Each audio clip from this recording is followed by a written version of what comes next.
Assalamualaikum warahmatullahi wabarakatuh. Kembali lagi bersama saya Selvina Rahayu Safitri dari Bimba AIWO Setia Mulia Tasikmalaya. Di sini saya akan menjawab pertanyaan di training dasar hari ketiga, yaitu tentang kurikulum baca. Kita langsung saja ke pertanyaannya ya. Nomor 1 adalah, hal apa saja yang harus motivator pahami dan pelajari sebelum memberikan materi kepada anak dengan baik?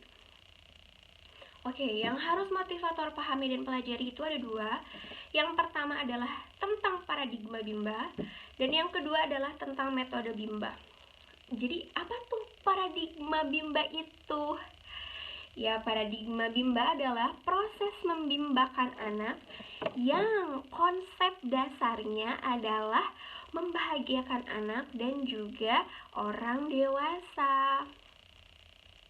Membahagiakan anak di sini di mana anak harus dibimbing minat belajarnya nih dengan cara yang menyenangkan. Nah, apabila sudah timbul minat anak,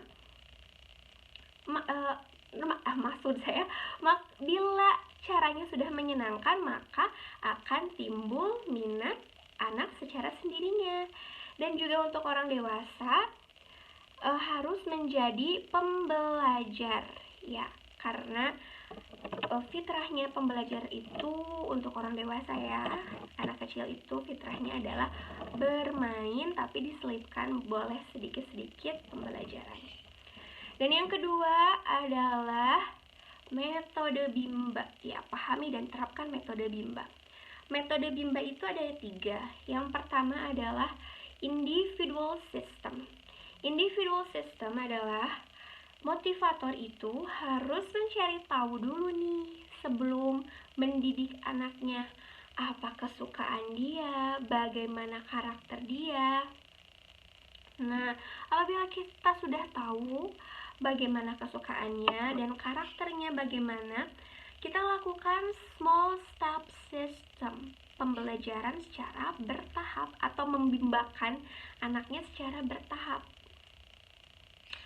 sesuai dengan apa keinginan dan juga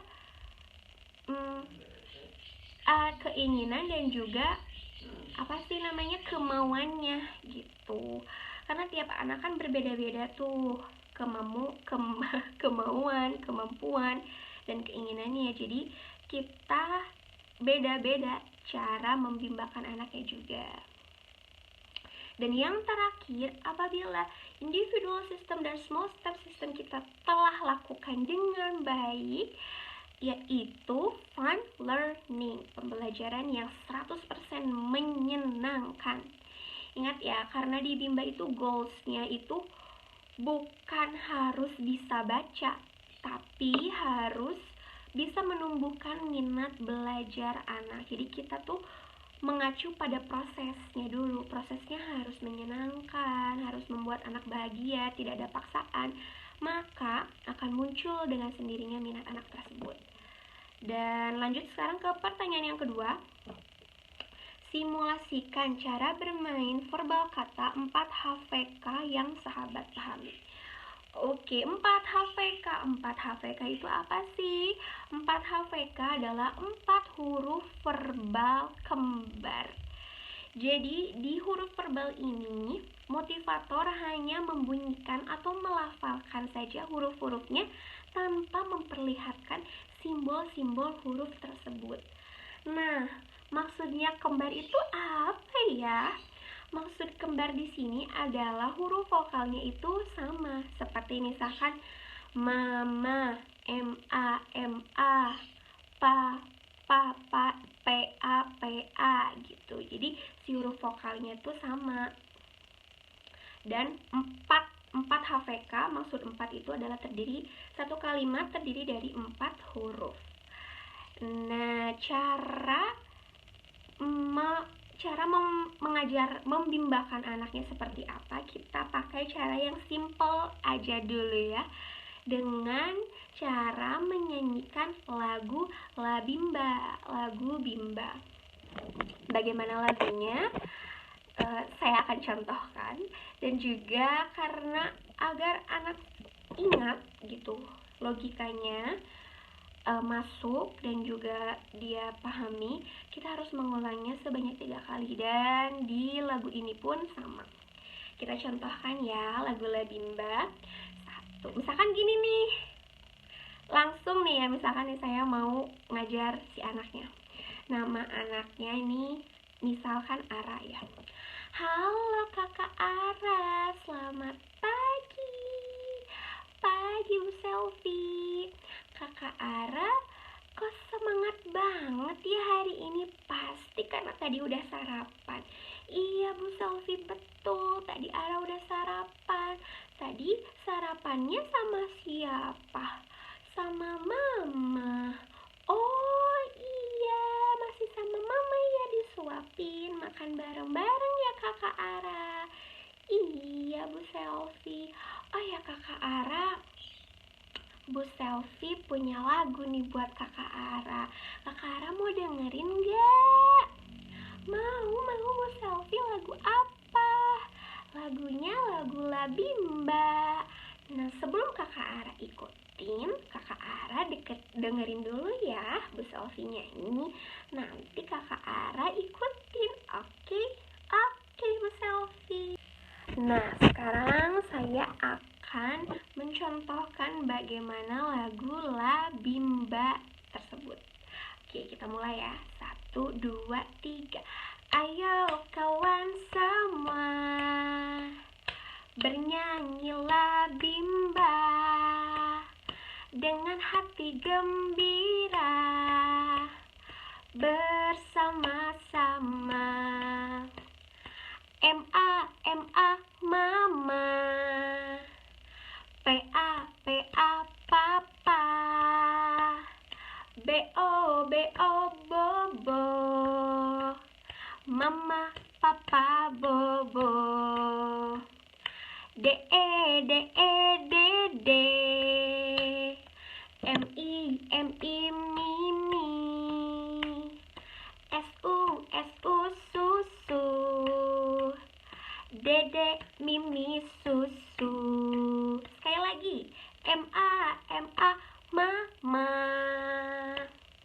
P-A, P-A, papa.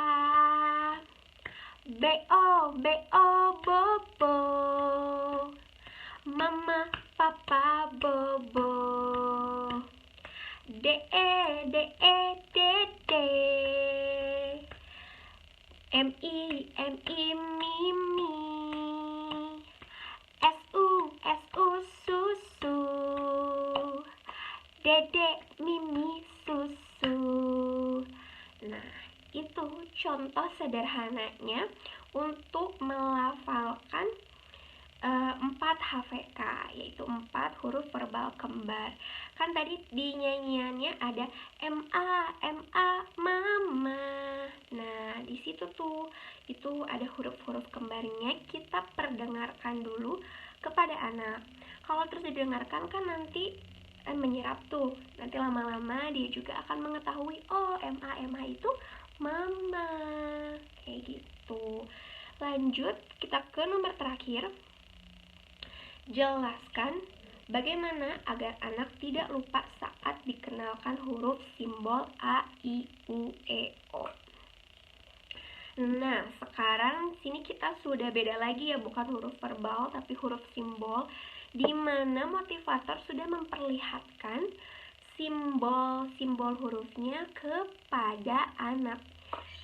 Bisa dengan ada modul pelangi gitu ya, sama yang modul A, I, U, E, O. Cuma karena saya tidak punya contoh modulnya, jadi ini misalkan pura-pura aja nih ya. Aduh, kelihatan nggak? Ini A, I, U, E, O. Agar anak tidak lupa seperti biasa, sebelum kita belajar, kita ajak dulu anak berdialog agar dia mau nih tertarik dulu untuk belajar si simbol A, I, U, E, O-nya. Nah, kita di sini tidak usah dulu anak harus mengetahui bagaimana bentuk-bentuk A, I, U, E, O-nya. Yang penting kita perlihatkan saja dulu dan bunyikan dahulu kepada anak. Contoh nih ya, untuk awalan menjelaskan A, I, U, E, O. Bimba A, I, U, E, O. A, I, U, E, O. Oke. Nah, misalkan gitu ya caranya setelah kita berdialog gitu. Dan huruf yang pertama kali kita kenalkan itu adalah huruf yang terakhiri, itu huruf O. Kenapa huruf terakhir? Karena anak-anak itu kebanyakan kalau dia dikasih pilihan, dia pasti memilih yang terakhir gitu ya. Jadi kita kasih tahu dulu ini huruf O gitu ya. Kakak, coba lihat sini dong, ke sini. Misalkan nih kan ada Hello Kitty ya di sini. Hello Kitty-nya dia sendirian nih Kak. Dia pengen main, tapi nggak ada teman. Gimana kalau kakak bantuin Bu Selfie nganterin Hello Kitty ke rumah temennya? Yuk, sekarang rumah Hello Kitty-nya sekarang Hello Kitty-nya pengen ke rumah O. Kita panggil yuk O. O. Sekali lagi yuk O. Sekali lagi terakhir O. Ya, jadi ini huruf apa Kak? O. Oke. A, I, U, E, O. Ya kan Kak? Sama ya tadi. Habis dari huruf O. Nah, misalkan nih kita mau beranjak ke huruf yang lainnya, kita harus pastikan dulu bahwa anak itu telah tahu huruf O. Ini adalah huruf O. Bagaimana indikatornya? Dia menjawab dengan cepat hurufnya selama 1 detik. Kalau misalkan anak belum mengetahui, kita kasih tahu lagi, pelajari lagi gitu, agar anak tidak lupa. Ya, kita harus mengulang-ulang dan jangan lupa kita kasih reward 5 menit sekali. Misalkan udah tahu nih, oh, wah, kakak anak rajin ya. Jadi udah tahu ini huruf O-nya. Tas jempol dulu ya sama selfie. Tas. Misalkan kayak gitu. Baru dilanjut lagi. Sama juga untuk menjelaskan huruf A, I, U, dan E juga sama seperti yang O barusan. Oke, sekian penjelasan dari saya. Terima kasih. Wassalamualaikum warahmatullahi wabarakatuh.